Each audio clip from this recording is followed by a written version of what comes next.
নমস্কার বন্ধুরা, আমার রান্নাঘরে আপনাদের সবাইকে স্বাগত জানাই। আজকে আমি ট্যাংরা মাছের একটা রেসিপি করব।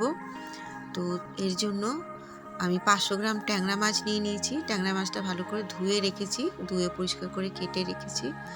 আর এবার এখন একটু নুন দিয়ে দেব। নুনটা মনে হচ্ছে একটু কম হবে, তো আর একটু নুন দিতে লাগবে। অল্প একটুখানি নুন দিয়ে দিলাম আবারও। আর 1 চামচ গুঁড়ো হলুদ দিয়ে দিলাম, দিয়ে ভালো করে মাখিয়ে নিচ্ছি। আর এটা সর্ষের তেলে, পুরোটা সর্ষের তেলেই আমি মাছটা ভাজবো। ভেজে নিয়ে তারপর দেখাচ্ছি আপনাদের। তো হলুদটা মাখার পর মাছটা ভাজবো। আর আমার এই ট্যাংরা মাছের রেসিপি আপনাদের যদি ভালো লাগে তো প্লিজ একটা লাইক দেবেন, আর বন্ধুদের মধ্যে প্রচুর শেয়ার করবেন। নতুন বন্ধু হয়ে থাকলে সাবস্ক্রাইব করতে ভুলবেন না, আর পাশে থাকা বেল আইকনটা প্রেস করে আমার পাশে থাকবেন। তো আমার তেল গরম হয়ে গেছে, সর্ষের তেলে আমি ভাজছি।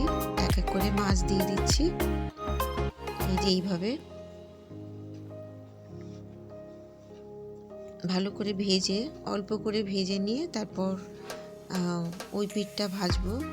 এই যে উল্টে দিচ্ছি, এক পিঠ ভাজা হয়ে গেছে। এবার ওই পিঠটাও ভাজবো। ভেজে নিয়ে একটু লালচে হলেই আমি নামিয়ে নেব।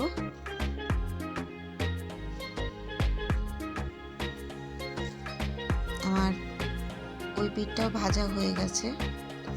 এবার আমি তুলে নিচ্ছি, আর সব মাছ এইভাবেই একে একে ভেজে আলাদা করে রাখবো। তারপর আমি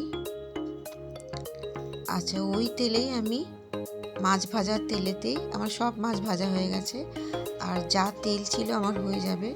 তো ওই তেলেতেই আমি একটুখানি কালো জিরে দিয়ে দিলাম ফোড়ন, আর লম্বা করে কাটা আলু দিয়ে দিলাম,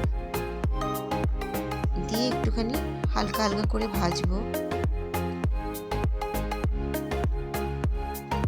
ভালো করে নাড়াচাড়া করতে হবে, আলুটা দিয়ে নাড়াচাড়া করে সুন্দর করে লাল লাল করে ভাজতে হবে।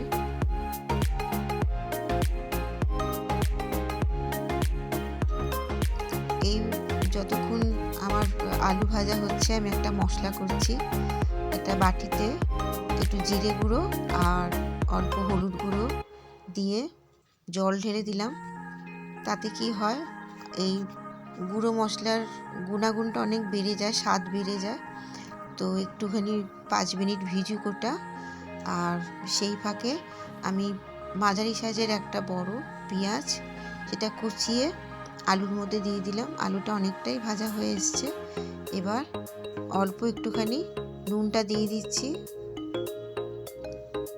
তাতে করে নুনটা দেওয়াতে আমার পেঁয়াজটা খুব তাড়াতাড়ি মজে যাবে।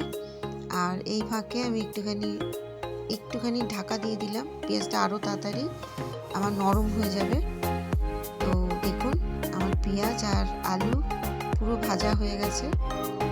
এইবার আমি চৌকো করে, মানে 4 টুকরো করে নিয়েছি দুটো টমেটোকে, আর বীজটা ফেলে দিয়েছি। আর এরপর ওই জিরে আর হলুদ যেটা ভিজিয়ে রেখেছিলাম একটু 5 মিনিট জলে গুলে, সেটাও দিয়ে দিলাম, দিয়ে একটু কষছি। এই সময়তে আঁচটা, মানে ফ্লেমটা একদম মাঝারি রাখবেন। মাঝারি রেখে আস্তে আস্তে করে কষবেন। আর এখন আমি একটুখানি কাশ্মীরি লঙ্কা রঙের জন্য দিয়ে দিলাম, আর বেশ খানিকটা কড়াইশুঁটি দিলাম। দিয়ে অল্প অল্প করে জল দিয়ে আমি কষছি। সুন্দর কষা হবে, অল্প অল্প জল দিবেন, দিয়ে আর মাঝারি রাখবেন।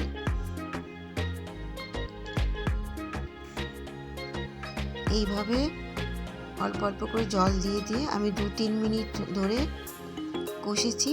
আর এখন একটুখানি ঢাকা দেব, দেখি হয়ে গেছে কিনা। আমার হয়ে গেছে অনেকটা কষা। তো আমি 5-7 মিনিট ধরে এইভাবে অল্প জল দিয়ে আর ঢাকা দিয়ে পুরো আলুটা আর টমেটোর সাথে কষিয়ে নিয়েছি, আলু পেঁয়াজ। আর যতটা আমার জল লাগবে সেই পরিমাণে আমি জলটা ঢেলে দিয়ে দিলাম। এবার আমি ঢাকা দিয়ে দিচ্ছি। আমার এটা ফুটে উঠেছে, তো আমি লঙ্কা দিয়ে দিলাম কিছু, দিয়ে আমি একটু ঢাকা দিয়ে দেবো আবারও। এরপর আমি মাছটা দেবো। দেখুন অনেকটা ভালো ফুটে গেছে। এবার মাছটা আমি দিয়ে দিচ্ছি। আর আমার যতটা ঝোল রাখার যতটা লাগবে আমার ঝোল, আমি দেখুন একটু টেনে এসছে, মাছটা আমি দিয়ে দিলাম। মাছটা ভাজা বেশিক্ষণ আর ফোটানোর দরকার নেই। তো আর একটুখানি 2-3 মিনিট ফুটলেই আমার মাছের ঝোল রেডি হয়ে যাবে। দেখুন হয়ে গেছে। এরপর এখন আমি একটু বেশ খানিকটা 1-2 মুঠো মতন ধনেপাতা কুচি দিয়ে দিলাম, দিয়ে নামিয়ে নেব। আমার ট্যাংরা মাছের ঝোল রেডি হয়ে গেছে। ভীষণই ভালো হয়েছে, ভীষণ ভালো হয় এভাবে করলে। তো আমি 5 মিনিট স্ট্যান্ডিং টাইম দিয়ে রেখেছিলাম ঢাকা দিয়ে। আর দেখুন এইভাবে দেবেন, করে সবাই খুব পছন্দ করবে।